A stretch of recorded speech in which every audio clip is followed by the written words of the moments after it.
Le Coran n'est pas la parole de Dieu. Je le dis. Je ne m'en excuse pas.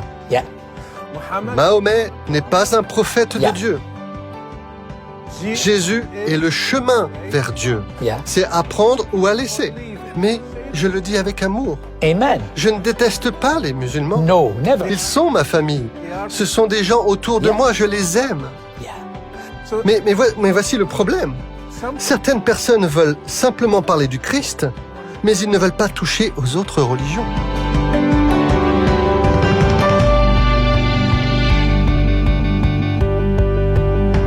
Bonjour à toutes et à tous, shalom alaikum et alechem shalom. Bienvenue sur le plateau de TBNFR, Azul Flaoun. Bonjour à toutes ceux et celles qui nous suivent depuis maintenant quelques temps fidèlement sur ce plateau.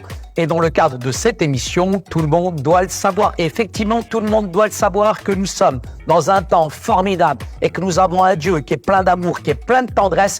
Aujourd'hui, sur le plateau, je reçois l'excellent, le talentueux Robert, frère Rachid. Salam, ahlan, kifak, Rachid. Alhamdulillah, oui, ça fait vraiment plaisir. Rachid, tu es sur le plateau de TBNFR, sur l'émission Tout le monde doit le savoir. Et tout le monde doit savoir que quoi, par exemple? Savoir quoi? Que Dieu nous aime et qu'il a un plan merveilleux pour la vie de chacun d'entre nous.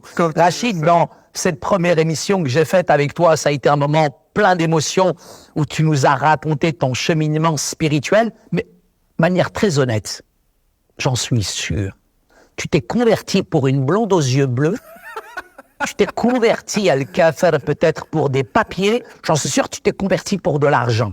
Pourquoi tu es devenu chrétien? Qu'est-ce que le christianisme, franchement, quitter la plus belle des religions pour devenir chrétien? Astaghfirullah. J'avais 16 ans, 17 ans, Saïd. Je ne pensais même pas au mariage. Je ne pensais pas aux femmes. Je ne pensais pas avoir une femme. J'avais à peine de l'argent pour survivre. Je dormais dans la rue. Alors comment vais-je penser à une femme? C'était hors de mon esprit. Parce que frère Rachid, tu sais, souvent, la plupart des gens pensent que nous nous sommes convertis, on se convertit au christianisme pour des papiers, pour un visa, pour de l'argent, etc. Mais honnêtement, c'est pas facile de quitter sa religion et de devenir chrétien. Mais qu'est-ce qui t'a raccroché au Christ? Pourquoi tout quitter pour le Christ, quoi? Qu'est-ce qu'il a de plus? Lorsque vous trouvez quelque chose de précieux, vous êtes prêt à tout donner pour cette chose. Donc, si j'ai trouvé le Christ lui-même, pas seulement la chose, c'est encore plus digne de tout quitter. C'est donc la conclusion à laquelle j'étais arrivé. Alors, imaginez que vous trouvez un trésor comme Jésus l'a dit. Vous allez tout vendre pour obtenir ce trésor. C'est encore mieux quand on trouve la bonne personne. Vous partez. Si tout le monde veut me quitter, ce n'est pas grave. J'ai le seul et unique. Pour moi, trouver la bonne personne, mon modèle, mon sauveur, celui sur qui je peux compter.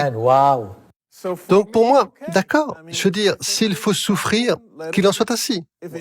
S'il faut dormir dans les rues de Casablanca, qu'il en soit ainsi. S'il faut le rejet de la famille, qu'il en soit ainsi. Vous savez, quand nous sommes adolescents, surtout, et je remercie Dieu de s'être révélé à moi à cet âge-là, nous aimons avoir une cause. Et nous sommes prêts à défendre cette cause jusqu'au bout, parce que nous sommes encore frais. Nous avons encore du zèle. Nous avons toujours ces idées idéalistes. Alors, quand j'ai rencontré Jésus, j'étais vraiment prêt à aller à l'extrême. Genre, quoi qu'il en coûte, quoi qu'il en soit. Et je ne crois pas que j'étais vraiment courageux. Je croyais juste que Christ me prendrait et qu'il serait avec moi. J'avais cette foi simple, si tu vois ce que je veux dire. Ce n'est pas vraiment du courage pour moi, c'est cette simple foi. Vous croyez chaque parole. Quoi qu'il ait dit, je le Amen. crois. Wow. Et il a dit, n'ayez pas peur de ce monde. Et il a dit, je serai avec toi. Et il a dit, demande-moi. Amen. Et il a dit tellement de choses. Donc, je me disais que s'il le disait, et qu'il disait la vérité, et qu'il en est mort, et que ses disciples étaient prêts à mourir pour lui, je ne fais pas exception. Je ne fais pas exception, je ne ferai pas exception. Je vais simplement suivre ce qu'ils ont fait. C'est donc ce que j'ai fait. Et je pense que la simple foi est la clé.